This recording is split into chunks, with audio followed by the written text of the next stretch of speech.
Although we have only 40 facial muscles, we can generate over 10,000 facial expressions, and often we do so involuntarily. We can choose to move our facial muscles, and can do so without emotion. But when we feel an emotion, it often shows up in our face. When we feel, we show. Naturally, the display rules vary between cultures. You might quickly cover up your initial expression, but we all feel and show surprise. Even if we then cover our faces or avert our eyes, the initial reaction seems to be built in. The shortest facial expressions are called microexpressions. They are quick, reflexive responses before the cultural rules kick in. You know from watching television and movies that some emotions are easy to portray, and others quite difficult. It's never very satisfying when people try to act surprised. That may be because surprise is such a fleeting emotional state. It appears very quickly and disappears rapidly too. So any attempt to hold a surprised expression just looks phony.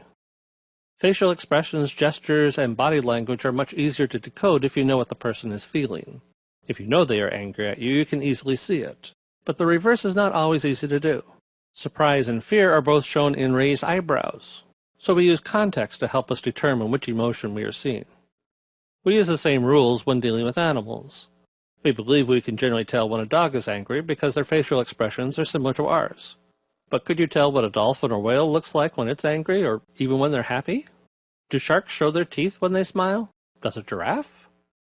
Facial and microexpressions might be automatic and cross-cultural, but gestures and emblems differ greatly between cultures.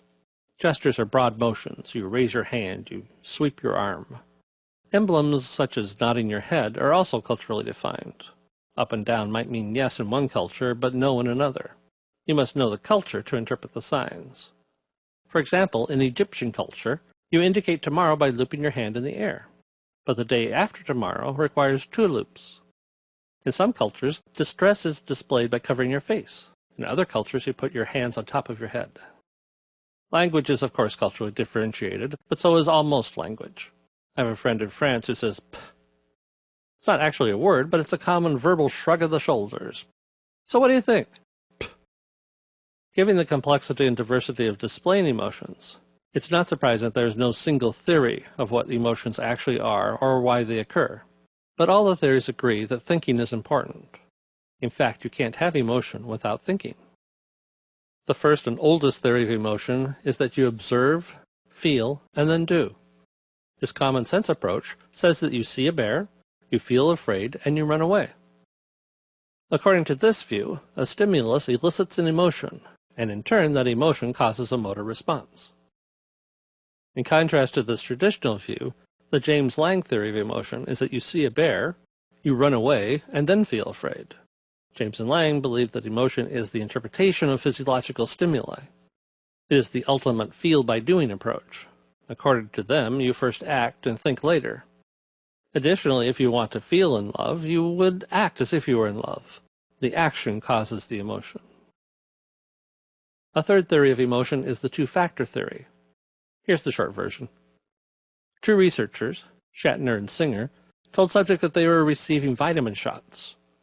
To one group, they gave epinephrine, also called adrenaline, which speeds up the heart and increases blood flow. To the other group, they gave a placebo of saline solution, sterile salt water. Then the study got clever.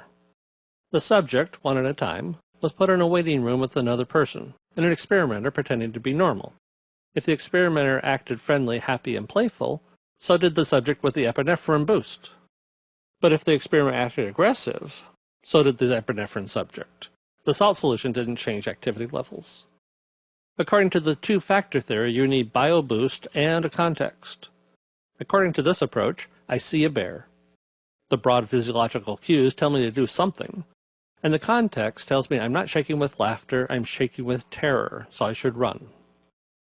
The fourth basic theory of emotion requires more thinking. This cognitive mediation approach suggests that we are always sampling and tracking our body sensations. And when this process detects a potential threat, it alerts the system. The result is a series of reactions, behavior, feeling, and physiological feedback. According to this view, I see a bear, I determine that I'm in trouble, the bear's not in a cage, and I run, scream, feel afraid, and wish I'd worn better shoes all at the same time.